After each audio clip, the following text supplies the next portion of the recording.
Many are familiar with the atrocities the Nazis committed during the First World War, whether it be concentration camps against the Jews or the scorched earth policy against the Soviets. Few are familiar, though, with the war that is believed to inspire many of these policies, that being the Second Boer War. The Second Boer War was a war between Dutch and Anglo settlers in the South African region. Now, the Second Boer War was a very important war that impacted a large region that given South Africa. However, few are familiar with the war and it seems to have largely been swept up the dustbin of history. Today I will go over three things. First, how the war started. Second, I will go over what occurred during the war. And thirdly, I will discuss how the war ended. To begin, the Dutch Boer War, the Second Boer War, is believed to have occurred due to two main reasons. That being gold being found in 1886 and the Jameson Raid of 1895 through 96. Now, gold being found in 1886 is important because gold is found in the Transvaal region, a largely Dutch region, and then British settlers started moving there to try to earn money through the gold. Now, Janice Terry, in the first edition 2016 Encyclopedia of World History, a comprehensive reference set, argues that before the Dutch were autonomous and they were outside of British rule and they had a fairly good relationship. However, British arrival quickly tarnished this. Also mentioned the Jameson Raid, a raid in which, after the Drift Crisis, a trade agreement between the Boers and the British fell through. The Jameson Raid was 500 British officers trying to go into the region and take control. However, Kenneth Wilburn, in the 2004 edition of the Encyclopedia of African History, argues that the Drift Crisis, combined with the Jameson Raid, led to the Dutch having a larger distrust of the British, as well as President Paul Kruger gaining support. Now, to take a second, I want to look at the historical timeline so far. So we start off with Dutch settlement in the 1700s. 1886, gold was found, and about 10 years later, the Drift Crisis occurs. Then, not long after that, the Jameson Raid occurs. Now, to continue, we just went over and viewed how the war started. Now it is time to discuss what occurred during the war itself. Now, three main periods, I believe, could be ascribed to this war. That being, firstly, the period known as Black Week. Then we could talk about the surrender at Paardeberg. And finally, it's important to go over the guerrilla conflict that followed, the guerrilla warfare. Now, Black Week was a period where about 2 months after the war started, the Boers had a series of three major victories over the British in a span of a week. Now, Dr. Stephen Miller, in the July 2015 edition of the Journal of Military History, argues that the British thought they would have a decisive victory. However, this proved not to be the case. The British ended up having to employ and enlist more troops for the effort.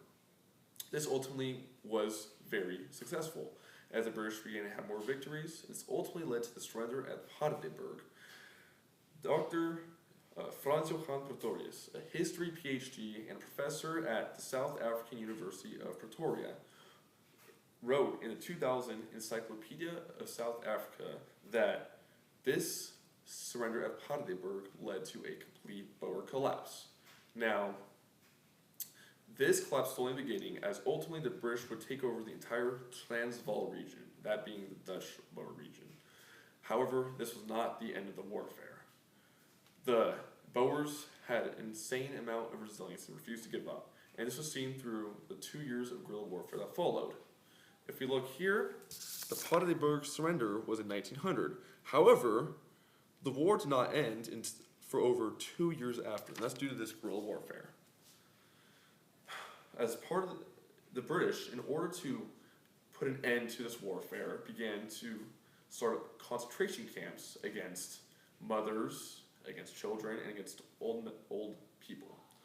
Now, the result of this, as described by Martin Pugard in the May 2010 edition of Military History magazine, just talks about the casualties. 28,000 dead civilians total, approximately. About 7,000, that is almost as much as the amount of dead Boer commandos and British Redcoats combined, because the commandos lost about 7,000 to 9,000 and the British lost about 22,000. This was largely due to disease, but it shows the magnificent toll that this war placed on the civilian populations. And scorched earth also was part of this, that being the British burning down civilian farms in order to hopefully deprive the civilians as well as the soldiers of any sustenance. Now, this was a little overview of what occurred during the war, such as Black Week, the surrender at Paardeberg, and the guerrilla warfare that continued. Now, to end, we will discuss how the war itself ended, including the Treaty of Vereniging and also the long-term impacts. Now, the Treaty of Vereniging was very generous. For instance, when we look at Charles Phillips and Alan Axelrod's second edition Encyclopedia of Historical Treaties and Alliances reprint of this treaty, we see several very generous things, such as, for instance, the Boers being allowed guns with a license, the Boers also being allowed to teach Dutch in the schools, which was very unusual in the time for imperialists to allow. The Native Africans were not allowed this. And finally, the Boer commandos were even allowed their land back if they gave up and surrendered. Now, it's also important as to mention a certain PhD candidate, Alan James Simmons' writings in a January 2016 edition of the Journal of Human Rights.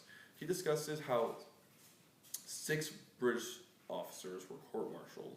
This is very unusual. Victors almost never court-martial their own kind.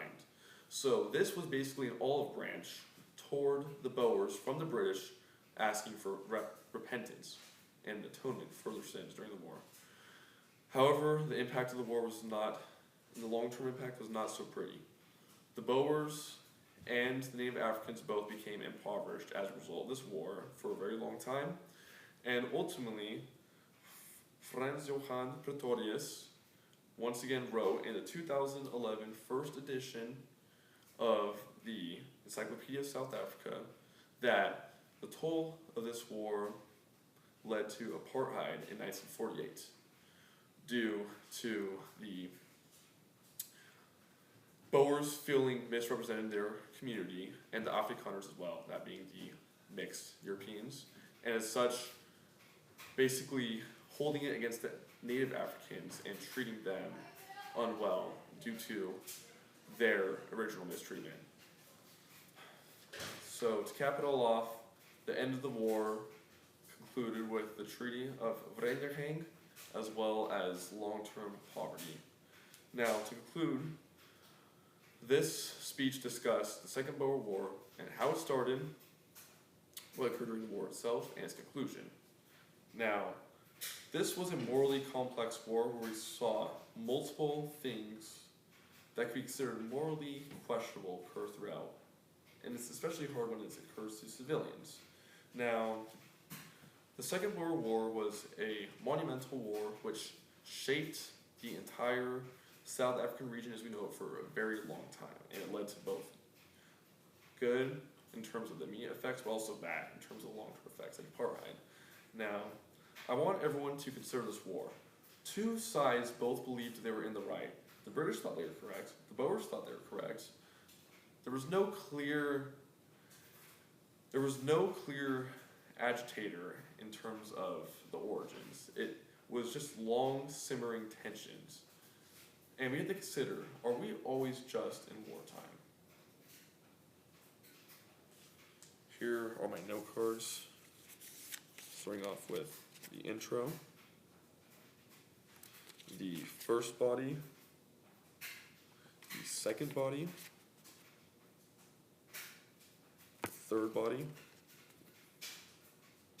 and last but not least, the conclusion.